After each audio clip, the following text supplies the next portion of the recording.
नमस्कार, मैं निशी भाटिया और आप देख रहे हैं न्यूज वॉच इंडिया। आज हमारी खास चर्चा में बेहद ही एक रोमांचक और साथ ही साथ एक बेहद ही पेचीदा जिसे कहेंगे मुद्दे पर चर्चा होने वाली। आपको बता दूं कि अभिनेत्री आकांक्षा दुबे का जो केस लगातार सामने आ रहा था, अब उसकी गुत्थी सुलझने की बजाय अब और भी ज्यादा पेचीदा होती जा रही है और उसमें कई तमाम तरीके के सवालात खड़े होते नजर आ रहे हैं।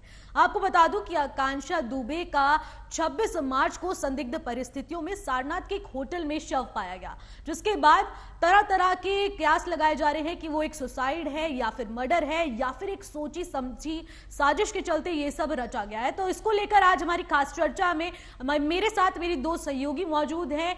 आपको मुलाकात करवा लेते हैं। पहले हमारे साथ हमारी सहयोगी पूनम तांगड़ मौजूद है और दूसरी नेहा विश्वकर्मा, जिनसे आज हम इसी मुद्दे पर बातचीत करने वाले हैं कि वाकई में क्या आकांक्षा दुबे का जो मर्डर मिस्ट्री है या फिर सुसाइड केस है या फिर एक सोची समझी साजिश के चलते ये सब रचा गया है। तो इसको लेकर पूनम तांगड़, मैं आपसे सबसे पहला सवाल लेना चाहूंगी कि जिस तरीके से 26 मार्च को उनका शव मिलता है, एकदम कह सकते हैं कि ऐसी हालत में जिसको देखकर ये कहा जा रहा है कि सुसाइड है, लेकिन पोस्टमार्टम की रिपोर्ट जो आती है तो वो कुछ और कहती है। क्या कहना है आपका?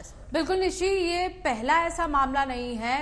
इससे पहले भी कई जाने माने कलाकार इस तरह से मौत को गले लगा चुके हैं।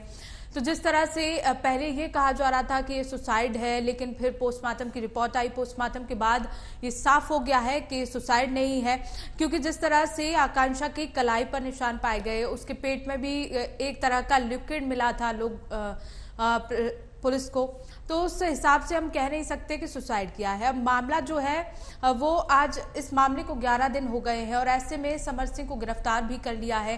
कई तरह के इल्जाम उनकी मां की तरफ से लगाए जा रहे हैं। मधु दुबे जो है वो लगातार कह रही हैं, प्रशासन पर भी वो आरोप लगा रही हैं कि पुलिस प्रशासन जो है वो मामला दर्ज नहीं कर रहा है, शिकायत दर्ज नहीं कर रहा है। हालांकि अब शिकायत दर्ज हो गई है, आरोपी को गिरफ्तार भी कर लिया गया है। साथ ही साथ दूसरा, मैं आपको यहाँ पर इंटरप्ट करना चाहूंगी कि जिस तरीके से आप कह रही हैं उनको गिरफ्तार कर लिया गया, लेकिन उनको अभी एक नोटिस भेजा गया है जिसके चलते वो भारत छोड़ के कहीं नहीं जा सकते हैं। मैं थोड़ा सा आपको इस चीज में करेक्ट करना चाहूंगी। जी आप कंटिन्यू करें। इससे पहले आकांक्षा की मां का ये भी कहना है, अगर समर आरोपी नहीं है तो वो फरार नहीं होता, क्योंकि पहले दिल्ली, फिर उत्तराखंड और कई ऐसी जगह वो छुपता हुआ घूमा। उसके बाद गाजियाबाद से उसको गिरफ्तार कर लिया गया।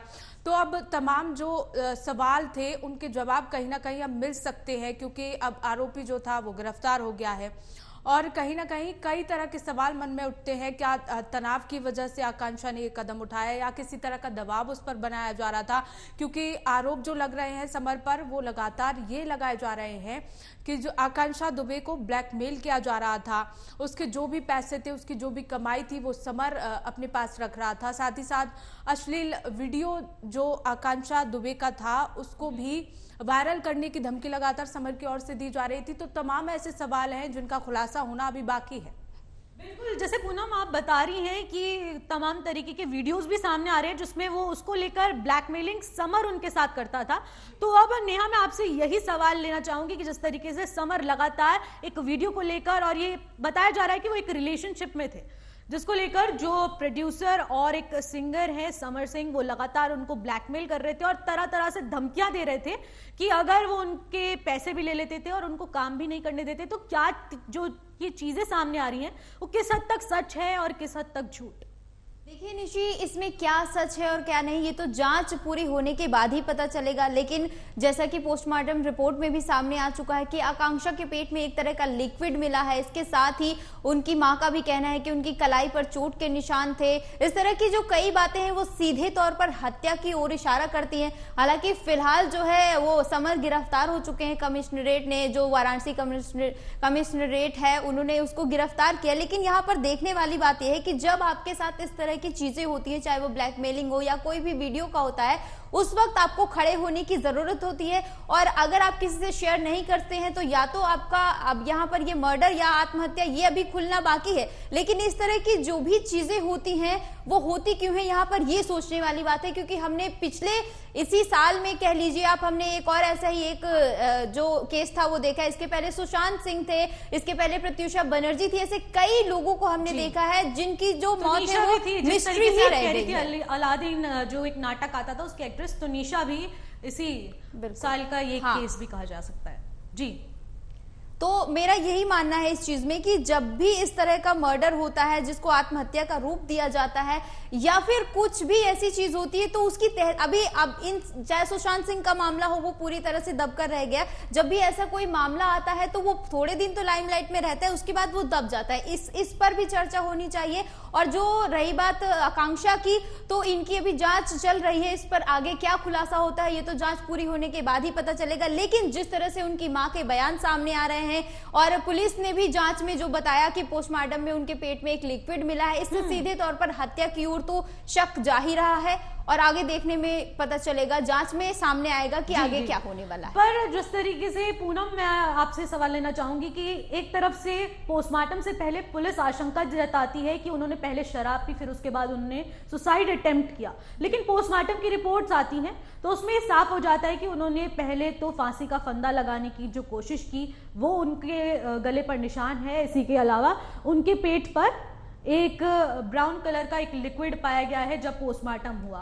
फिर उसके बाद जो अब उनके एक एडवोकेट हैं शशांक त्रिपाठी, वो ये चीज का दावा करते हैं और साथ ही साथ वो पोस्टमार्टम जो डॉक्टर्स हैं उनसे सवाल करते हैं कि ये सब एक मर्डर है और उसके बाद उनके हाथ में और उनकी कलाई पर एक निशान था, उस निशान का जिक्र जो था वो पोस्टमार्टम रिपोर्ट्स में क्यों नहीं किया गया?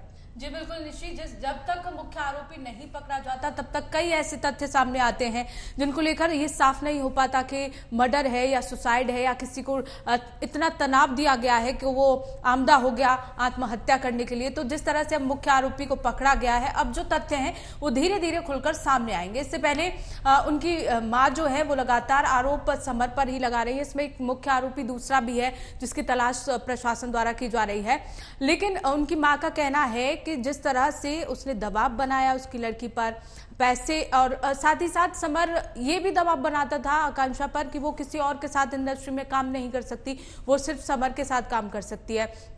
तो इस तरह के कई आरोप है उनकी मां ने लगाए और साथ ही उनकी मां का कहना है कि जिस तरह से मेरी बेटी की जान गई उसी तरह से मैं जान का बदला जान से लूंगी, तो समर को भी फांसी की सजा होनी चाहिए।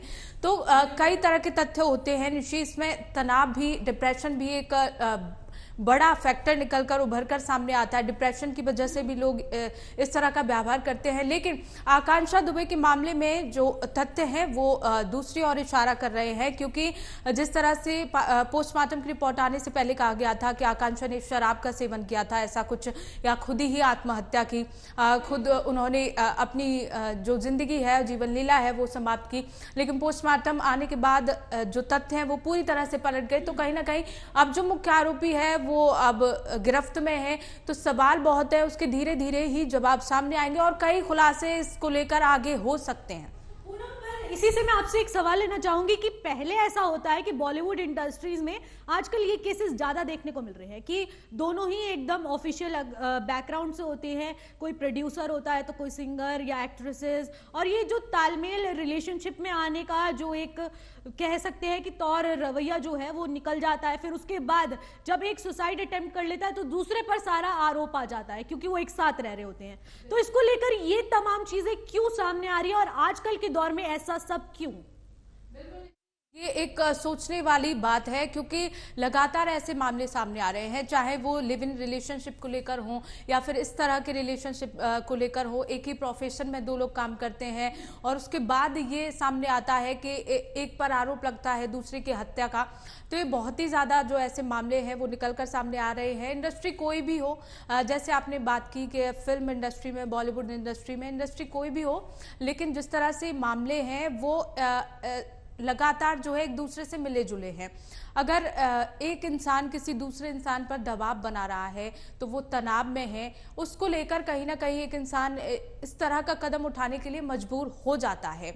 लेकिन बात इस तरह की तनाव से जुड़ी हुई नहीं हो सकती, बात कई तथ्यों को लेकर जुड़ी हुई हो सकती है, क्योंकि एक इंसान अगर अपनी जीवन लीला समाप्त करना चाहता है तो उसमें सिर्फ तनाव या डिप्रेशन को लेकर हम नहीं कह सकते, तमाम तरह के सवाल जो होते हैं वो लोगों के मन में होते हैं, उसकी वजह से वो ये कदम उठाते हैं। करियर से रिलेटेड भी लोग प्रेशराइज कर देते हैं, जैसा कि इस केस में देखा जा रहा है। और उनकी मां दावा कर रही है आकांक्षा की कि लगातार समर उन्हें बार बार धमकाता था और इसके पहले भी उन्होंने एक चीज का दावा किया है कि 21 मार्च मार्च को जो संजय सिंह था उन्होंने उसको फोन किया जब वो शूटिंग पर थी, बस्ती पर शूटिंग कर रही थी, और उसके बाद उनको कॉल करके कहता है कि तुम बचोगी नहीं।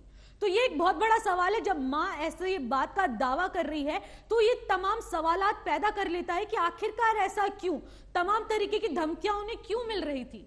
जी, मैं एक बार फिर से दोहराना चाहूंगी कि अब मुख्य आरोपी जो है वो पुलिस की गिरफ्त में है।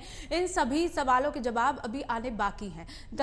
जिस तरह से लगातार जो है परतें अब सामने आएंगी इस मुद्दे को लेकर, वो चौंकाने वाली होंगी, क्योंकि अब एक ना एक खुलासे इसमें होने जा रहे हैं। तो करियर, जिस तरह से आपने कहा कि करियर को लेकर लोग ऐसा कदम उठाते हैं, तो जो आकांक्षा दुबे एक छोटे से गांव से निकलकर इतना बड़ा नाम उन्होंने कमाया, भदोही से वो निकलकर फिल्म इंडस्ट्री पहुंची, जहां उन्होंने पैसा कमाया, नाम भी कमाए, शोहरत भी कमाया। तो करियर को लेकर इसमें कोई ऐसा मोड़ नहीं है निशी कि करियर को लेकर उन्होंने ऐसा कदम उठाया। इसमें सारा जो मोड़ है वो है एक तनाव को लेकर आप कह सकती हैं, या फिर किसी के साथ ब्लैकमेलिंग भी आप कह सकती हैं, क्योंकि लगातार समर की ओर से उन्हें ब्लैकमेल किया जा रहा था और धमकी भी दी जा रही थी। और अब मैं यही सवाल के साथ नेहा से भी बातचीत करना चाहूंगी इसी विषय पर, जिस तरीके से उन्होंने सुशांत सिंह का जो एक एग्जाम्पल दिया था कि बॉलीवुड इंडस्ट्रीज में तमाम तरीके के ऐसे केसेस सामने आ रहे हैं। तो नेहा, मैं आपसे जानना चाहूंगी कि जैसा कि सुशांत के केस में भी हमने देखा कि एक मर्डर मिस्ट्री लगती है, लेकिन होता सुसाइड केस है। फिर उसके बाद जब पूरी पुलिस जांच करती है तो इसी के साथ तमाम तरीके के खुलासे होते हैं, तो फिर ये सुसाइड केस में ही सिमट जाता है। तो ऐसे क्यों आरोप प्रत्यारोप लगते रहते हैं और उसके बाद इसको ठंडे बस्ते में डालकर एक सुसाइड केस का नाम दिया जाता है? यहाँ पर देखने वाली बात यही है कि अभी तक ऐसे कई मामले आ चुके हैं जिनको एकदम से बहुत ज्यादा हाईलाइट किया जाता है, लगातार उन पर उनका जो अपडेट है वो दिया जाता है, और फिर कुछ ऐसा हो जाता है, चाहे वो राजनीतिक दबाव हो, क्योंकि कहीं ना कहीं जब कोई बड़ा मामला आता है तो उसमें राजनीति भी जरूर होती है। और इसके चलते कई बार ऐसे जो बड़े मामले होते हैं, जो ऐसे बड़े चेहरे होते हैं, उनके जो हत्या हो, चाहे वो आत्महत्या हो, उस चीज को ज्यादा नहीं, अभी की बात नहीं, अगर हम 90s में भी देखें तो हम दिव्या भारती का केस भी ले सकते हैं। ऐसा उनको लेकर भी ऐसी कई बातें आती हैं, कभी कहा जाता है कि उनका मर्डर हुआ था, तो कभी कहा जाता है कि उन्होंने सुसाइड किया था। यही बात आज के टाइम में भी है, उस चीज में कोई बदलाव नहीं हुआ है। जब भी कोई बड़ा चेहरा, नया बड़ा सितारा, उसका चाहे आत्महत्या की हो उसने या फिर उसका मर्डर हुआ हो, वो गुत्थी उलझी हुई रहती है। आज तक ऐसे कई हमारे पास एग्जाम्पल है, सुलझ नहीं पाई है।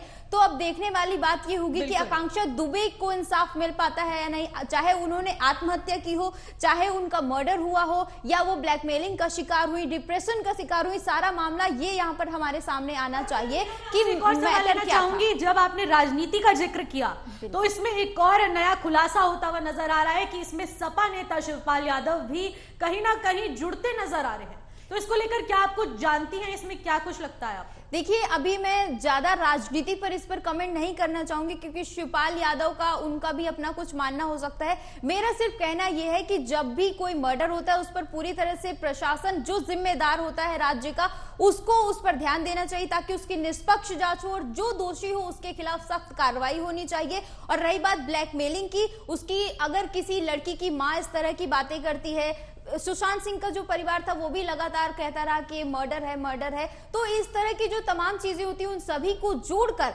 जो भी सच सामने आता है वो जनता के सामने, क्योंकि कई ऐसे चेहरों के हजारों चाहने वाले होते हैं, बहुत लोग हैं इससे आहत होते हैं। परिवार के साथ साथ यहाँ पर सभी को जानने का हक होता है कि जब इस तरह के जो बड़े सितारे होते हैं उनके साथ कुछ होता है तो वो आखिर क्यों होता है, वो जानने का हक होता है। लेकिन अक्सर इस तरह के मामले दबे रह जाते हैं। बिल्कुल राजनीति से भी जुड़ते हुए तार इसके जो सामने आ रहे हैं वो बिल्कुल पेचीदा है। मैं अपने दर्शकों को जानकारी देना चाहूंगी कि 21 मार्च को, अब इससे भी मैं बता दूं कि 26 मार्च को जिस तरीके से उनका शव पाया जाता है, उससे कुछ दिन पहले जो एक समर है उनकी फोटो वायरल होती है जो सपा नेता शिवपाल यादव के साथ थी, जिसको लेकर अब तार कहीं ना कहीं जुड़ते नजर आ रहे हैं कि क्या इस पूरे केस से सपा नेता का कुछ रिलेशन है या क्या है। अभी पुलिस इस चीज की जांच में पूरी तरह से जुटी हुई है और शक के जो घेरे में है वो शिवपाल यादव भी हैं।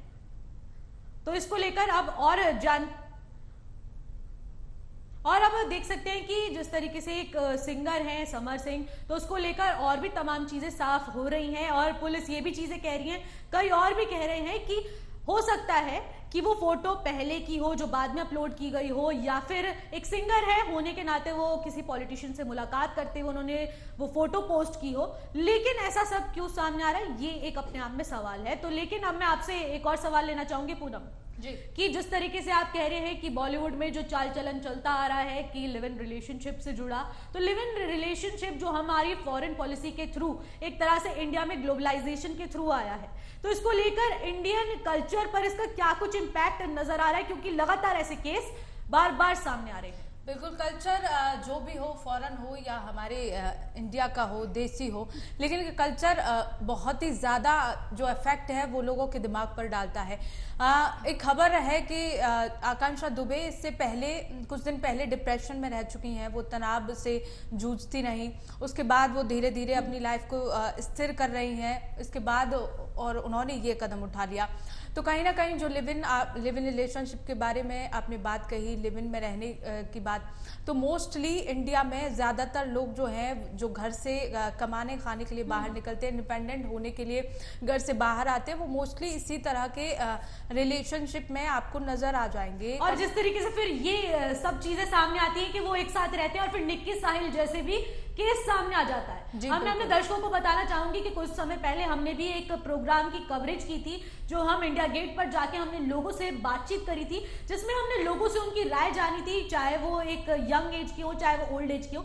हमने हर वर्ग के लोगों से इस चीज को जानने की कोशिश की कि क्या लिव इन रिलेशनशिप का असर आजकल की इंडियन सोसाइटी पर किस तरीके से पड़ रहा है और उसका इम्पैक्ट किस तरीके से लोगों की जो जिंदगियां हैं वो बर्बाद कर रहा है, क्योंकि निक्की साहिल का केस उस टाइम हाईलाइटेड केस था। तो इसको लेकर अब मैं नेहा आपसे सवाल लेना चाहूंगी कि ये निक्की साहिल का केस आया, फिर उसके बाद लिव इन रिलेशनशिप के जो एक रिलेशनशिप का चाल चलन अभी शुरुआती तौर पर है, तो इसको लेकर अब तमाम तरीके के सवाल खड़े हो रहे हैं। तो क्या रिलेशनशिप, लिव इन रिलेशनशिप सही है आज के टाइम पर या नहीं? देखिए, जब बच्चे बाहर रहते हैं, चाहे वो जब वो कहीं बाहर रहते हैं, तो इस तरह के जो साथ रहने के फैसले होते हैं वो अक्सर ले लेते हैं। यहाँ पर जो मेन बात है वो ये है कि अगर आप साथ रहते हैं तो आपके पेरेंट्स को उस बारे में जानकारी होनी चाहिए कि आप कहाँ रहते हैं, किसके साथ रहते हैं, तो शायद इस तरह की जो घटनाएं हैं वो होनी कम हो जाएंगी। क्योंकि इस तरह से आप कहीं भी जाते हैं, कहीं पर भी रहते हैं, अगर आपके घर वाले उस व्यक्ति के बारे में जानते ही नहीं है और आपके साथ कुछ भी घटना ऐसी घटती है,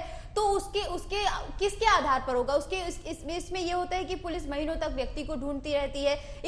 अगर इस तरह से किसी को रहना है तो इसके लिए एक कानूनी कार्रवाई होनी चाहिए। रहने से पहले दोनों लोगों के जो आप चाहे पहचान पत्र हो या जो भी, उस एक कागजी, जैसे हम एग्रीमेंट कराते हैं जब किसी घर में किराए से रहने जाते हैं, इसी तरह से अगर आप लिव इन में जाते हैं तो उसके पहले भी एक कागजी कार्रवाई होनी चाहिए, ताकि इस तरह की जो घटनाएं, मुझे लगता है उससे लगाम लगेगी। क्योंकि जब आप अपने आप कोई कदम उठाते हैं वो अलग चीज होती है, और वही चीज अगर आप दोनों के परिवारों को पता होते हैं तो आप एक बंदिश में रहते हैं, जो कि मेरी नजर में एक अच्छी चीज है। पर ऐसा कहा जाता है कि पेरेंट्स के बिन परमिशन के ही लिव इन रिलेशनशिप चलते आ रहे हैं, क्योंकि जिस तरीके से मैं आपको बता रही हूँ कि हमने इंडिया गेट पर एक प्रोग्राम किया था जिसमें हमने हर वर्ग के लोगों से बातचीत की थी, तो बुजुर्गों का मानना था कि बच्चे उनकी आंखों में धूल झोंक कर ये सब काम करते हैं और लिव इन रिलेशनशिप में आ जाते हैं। फिर उसके बाद जब उनके साथ कुछ ऐसी घटना घट जाती है तो उसके बाद सारा जो जिम्मा है वो पेरेंट्स पर थोप दिया जाता है कि पेरेंट्स उनकी अच्छे से केयर नहीं करते या फिर उन पर निगरानी नहीं रखते। तो तमाम तरीके के पेरेंट्स पे सवाल उठते हैं, ना कि बच्चों पर। जो बच्चे हैं वो पेरेंट्स की आंखों में धूल झोंक कर ये सब काम करते हैं। जो धूल झोंकने वाली बात है वो ये है कि कई जो भी चीजें होती हैं या इसमें एक जागरूकता की जरूरत है, क्योंकि कई अगर आप 18 साल से ज्यादा हैं तो फिर आप अपने फैसले, कई सारे ऐसे फैसले होते हैं जो आप ले सकते हैं। इसी तरह से लिव इन को भी मुझे लगता है, क्योंकि नहीं भी बताते तभी भी रहते हैं, तो इससे बेहतर ये होगा कि माँ बाप को पता होगा कि बच्चे कहाँ रहते हैं, और इस चीज को लोगों को नॉर्मल लेना चाहिए। अगर ऐसा करना ही है तो इसी से तभी बच्चे खुलकर, एक फ्रेंडशिप का जो माहौल होता है अगर वो होता है, अगर माँ बाप को बच्चे बताएंगे कि मैं इस व्यक्ति के साथ रहना चाहता हूँ या मैं रहती हूँ, और अगर उन्हें जानकारी होगी तो वो धूल झोंकने वाली बात भी नहीं आएगी। पर इसके साथ एक सुरक्षा, तो वो रिलेशनशिप ही कैसा? रिलेशनशिप ऐसे कई सारे होते हैं। अगर आपकी एंगेजमेंट हो जाती है तभी भी आप जाते हैं, आप अपने जो भी आपका पार्टनर होता है उसके साथ रहते हैं। अब ऐसा हो रहा है, हर किसी का मैं नहीं कहती हूँ, लेकिन ऐसा होता है, आप जाते हैं, घूमने जाते हैं, रहते हैं।